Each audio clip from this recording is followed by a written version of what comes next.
Laktozaga nisbatan allergiya bo'lmaydi. Ha, to'g'ri eshitdinglar, laktozaga allergiya bo'lishi mumkin emas. Ko'pchilikda bolasiga toshma toshsa yoki bo'lmasam yo'talib, nafas siqib, g'ijillab qolsa, sizda laktozaga allergiya bor ekan deb bolani bezlaktozniy smesga o'tkazib qo'yishadi. Bu juda ham xato taktika.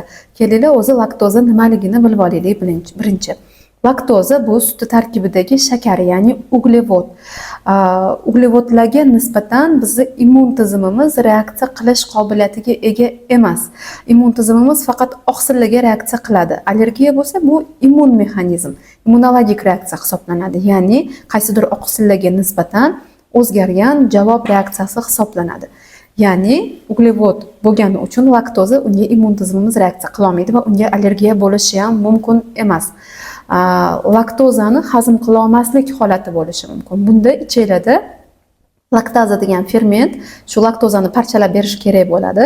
Mana shu ferment yetishmasa yoki uni aktivligi past bo'lsa, shu sutning tarkibidagi shakar hazm qila olmay qolish mumkin va bunda bolada ich ketishi mumkin, kolikalar bo'lishi mumkin, qorni og'rib qolishi mumkin.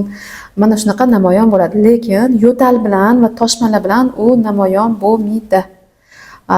Allergiyada bo'lsa, sigir sutining tarkibidagi oqsillarga nisbatan reaksiya qiladi.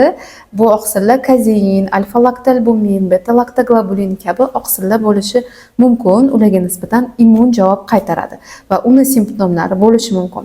Bolada toshmalar toshishi, atopik dermatitda og'ir kechishi, shishlar bo'lishi, g'ijillash, svistyash xriplar bo'lishi, yo'tal bo'lishlari va ba'zi holatlarda oshqozon ichak simptomlari bilan ham namoyon bo'lishi mumkin.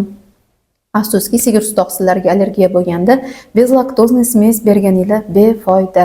Chunki uni tarkibida, bezlaktozniy smes tarkibida baribir o'sha oqsillar mavjud va immun tizimi unga reaksiya qilaveradi. Agar mana shunaqa sigir suti oqsillariga allergiyasi bor bo'lsa bolani, unda maxsus smeslar beriladi.